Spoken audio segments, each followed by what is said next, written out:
दोस्तों कल 28 जनवरी 2026 को महाराष्ट्र के डिप्टी सीएम अजीत पवार की प्लेन क्रैश के अंदर मृत्यु हो जाती है, जिसके बाद में इसके ऊपर काफ़ी ज़्यादा श्रद्धांजलि दी जा रही है। इसी के साथ साथ कहा भी जा रहा है वेस्ट बंगाल सीएम ममता बनर्जी द्वारा कि ये पॉलिटिकल कॉन्स्पिरेंसी हो सकती है, जिसकी वजह से सुप्रीम कोर्ट को भी इसके अंदर अपने सुपरविजन के अंदर इन्वेस्टिगेशन करवानी चाहिए। यहाँ पर कुछ पॉलिटिकल चीज़ें ऐसी हुई होंगी जिसकी वजह से हादसा हुआ है या करवाया गया, ऐसा ममता बनर्जी का कहना है। इसी के साथ साथ कुछ अपोजिशन लीडर भी कह रहे हैं कि इसके अंदर कुछ मामला हो सकता है गड़बड़ी का, जिसकी वजह से इन्वेस्टिगेशन होनी चाहिए। हालांकि शरद पवार जो कि अजीत पवार के अंकल हैं और सीनियर लीडर हैं, उन्होंने कहा इसके अंदर कोई कॉन्स्पिरेसी नहीं है, ये एक बहुत ही दुखद एक्सीडेंट था। यहाँ पर एविएशन और क्रैश एक्सपर्ट ने भी कहा है कि जो उनकी प्राइमरी ऑब्जर्वेशन दिख रही है उसमें पुअर विजिबिलिटी थी और इसी के साथ साथ प्लेन की क्रैश लैंडिंग थी जिम्मेदार, और इसी के साथ साथ एयरक्राफ्ट का जो डायनेमिक्स था उसको भी ब्लेम किया जा रहा है इस क्रैश लैंडिंग के अंदर। खैर, अजीत पवार की मृत्यु पे तो काफ़ी ज़्यादा लोग बोल रहे हैं, लेकिन हम भूल रहे हैं कि उसके अंदर सिर्फ अजीत पवार ही नहीं था, वो अकेले उस प्लेन को नहीं उड़ा रहे थे। इनके साथ में इनका पीएसओ भी था जो कि पर्सनल सिक्योरिटी ऑफिसर था,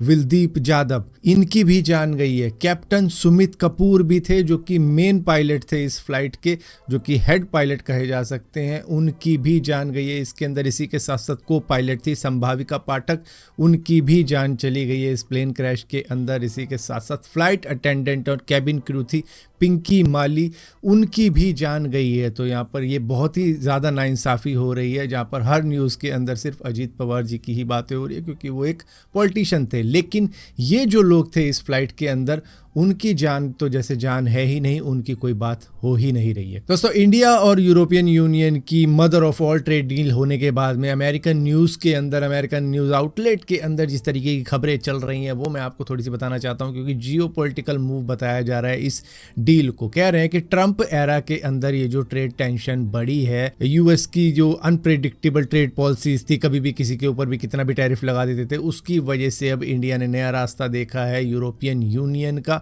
जहां पर CNN, CNBC, NBC mother of all trade deal को कह रहे हैं कि ट्रेडमार्क डील हुई है इंडिया की।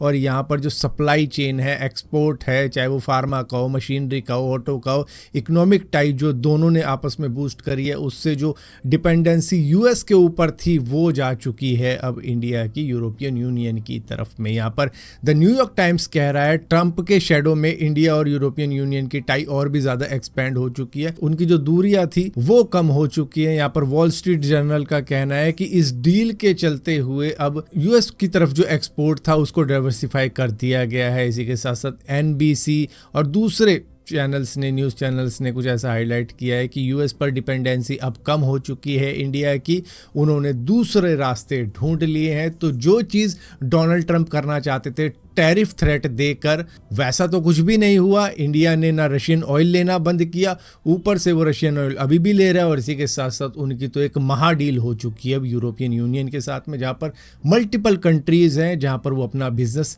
बढ़ाएंगे और जो चीज़ें हमने रोकी थी अब वो वहाँ पर एक्सपोर्ट करेंगे। सो बेसिकली यूएस को काफ़ी ज़्यादा शौक लगा, या कहूँ डोनाल्ड ट्रंप को काफ़ी ज़्यादा शौक लगा इस ट्रेड डील होने के बाद में, जहाँ पर कह रहे हैं इंडिया ने तो कर ली mother of all trade deal और यूएस ने कर दी है murder of all trade deal. दोस्तों, यूएस ने अपना aircraft carrier strike group mainly USS Abraham Lincoln के साथ दूसरी वॉरशिप और एयरक्राफ्ट सपोर्ट पर्शियन गल्फ या कह लो मिडिल ईस्ट के अंदर डिप्लॉय कर रखा है, जो अब ईरान की तरफ मूव कर रहा है। ये एक तरीके का प्रेशर बिल्डअप हो रहा है ईरान की तरफ, क्योंकि डोनाल्ड ट्रंप का कहना है कि अब वो सख्त वार्निंग दे रहे हैं ईरान को कि न्यूक्लियर डील हमारे साथ में कर लो, वरना बहुत ही स्पीडी वायलेंस का सामना तुम्हें करना पड़ जाएगा। जहां पर बताया जा रहा है कि ये जो आर्माडा यूएस ने भेजा है वो बहुत ही ज्यादा पावरफुल है और बहुत ही ज्यादा भयंकर है। आर्माडा का मतलब है कि बहुत ही बड़ा जंगी बेड़ा कह लो, जिसके अंदर फाइटर जेट्स भी होते हैं, वॉरशिप्स भी होती है, एयरक्राफ्ट कैरियर भी होते हैं, सपोर्ट शिप्स भी होती है, और हर तरीके का इंतजाम होता है किसी भी कंट्री के ऊपर अटैक करने के लिए। जहां पर यूएस चाह रहा है कि ईरान कभी भी न्यूक्लियर ना बनाए, इस तरीके की डील साइन करवाना चाहता है ईरान से, जिसकी वजह से ईरान ने कहा है कि भैया अगर थ्रेट दे के आप आप नेगोशिएशन करवाने की सोचोगे तो ऐसा तो बिल्कुल नहीं होने वाला है। और इसी के साथ साथ ईरान ने कहा है अपने सेल्फ डिफेंस के लिए भी हमारे पास हथियार हैं, तो अगर आप हम पर अटैक करते हो तो बहुत ही तगड़ा रिटेलिएशन होगा, उसके लिए भी आप तैयार रहना। दोस्तों पहले अगर हमें आधार कार्ड में कुछ अपडेट करना होता था, खासतौर पे हमारा मोबाइल नंबर, तो हमें आधार सेंटर पे जाना पड़ता था, वहां अपडेट करवाना पड़ता था, पूरा प्रोसेस फॉलो करना पड़ता था। लेकिन अब आप UIDAI की वेबसाइट पे जाकर भी इसको अपडेट कर पाओगे 28 जनवरी यानी कि आज से ही। मतलब कि कहीं भी किसी भी टाइम अपने मोबाइल से ही आप इसको अपडेट कर सकते हो, चाहे रात के 12 बज रहे हो या फिर दोपहर के 12 बज रहे हो। तो सुनने में आ रहा है कि गोवा शायद सोशल मीडिया को बैन कर सकता है 16 साल से कम उम्र के बच्चों के लिए, जैसे कि ऑस्ट्रेलिया ने कर दिया है बैन। उसी तरीके की सोच अब गोवा के अंदर भी आ रही है कि शायद ऐसा एक्शन लिया जा सकता है, क्योंकि बच्चों की पढ़ाई अब उस तरीके की नहीं हो रही है जैसे पहले हो जाती थी, जब सोशल मीडिया नहीं होता था, मोबाइल नहीं होता था। तो उस वजह से अब इसको कहा जा रहा है कि शायद इसको भी हमें अब कंसीडर करना पड़ेगा। और इसी के साथ साथ एक चीज़ जो हम भूल रहे हैं कि मतलब जो कंटेंट है सोशल मीडिया के ऊपर वो उस एज का नहीं है, मतलब उस एज से ज़्यादा का ही है, मतलब 18+ का कंटेंट देखने को मिल जाता है कई सारे बच्चों को, जिसकी वजह से भी ये एक्शन लेने को कहा जा रहा है। तो सोशल मीडिया के ऊपर कई सारे कार डीलर आ चुके हैं जो कि बहुत सारे झूठे झूठे वादे करते हैं कि ये कार ऐसी है, ये कार वैसी है। इसी तरीके से हैदराबाद के मालपुर के अंदर से एक इंस्टाग्राम के ऊपर रील डाली है कार डीलर ने, जिसने बताया कि मैं 26,000 रुपए में कारें बेच रहा हूं जो 2001 से लेकर 2005 मॉडल है, चाहे आपको बेचनी है खरीदनी है मैं 26,000 में दे दूंगा। इस तरीके की कई सारी बातें इन्होंने की थी इस रील में। अब इस रील को देखते हुए कई सारे लोग इनकी दुकान पर पहुंच गए कि भैया हमें भी कार चाहिए, हमें भी कार चाहिए। अब सैकड़ों लोग पहुंचे थे, ऑलमोस्ट 100 के करीब में लोग पहुंच गए थे। इन्होंने कहा था वीडियो के अंदर 50 कार अवेलेबल है, जब वहां पे जाके देखा तो लोगों को सिर्फ 10 कारें मिली जो कि मारुति 800 थी।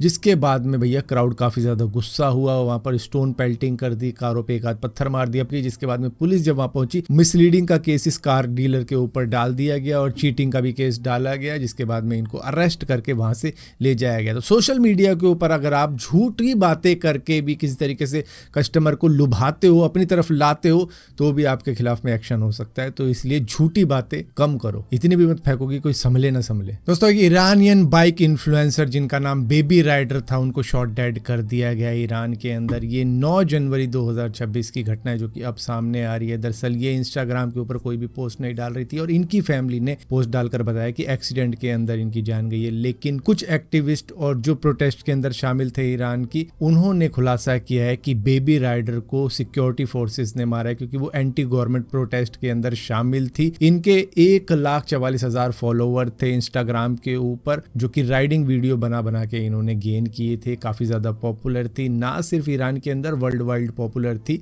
क्योंकि इन्होंने उस कंट्री के अंदर अपनी पॉपुलैरिटी बढ़ाई है एज ए बाइक राइडर। जहां पर फीमेल को काफी ज्यादा रिस्ट्रिक्ट किया जाता है, वहां पर इन्होंने बाइक राइडिंग स्टार्ट करी थी, जहां पर ये स्टंट भी किया करती थी। अब यहाँ पर कहा जा रहा है कि इनकी फैमिली को गवर्नमेंट द्वारा और सिक्योरिटी फोर्सेस द्वारा प्रेशर डाला गया था इस तरीके की पोस्ट डालने के लिए, जबकि एक्टिविस्ट का कहना है कि उन्होंने गोली मारकर इनकी हत्या करी थी।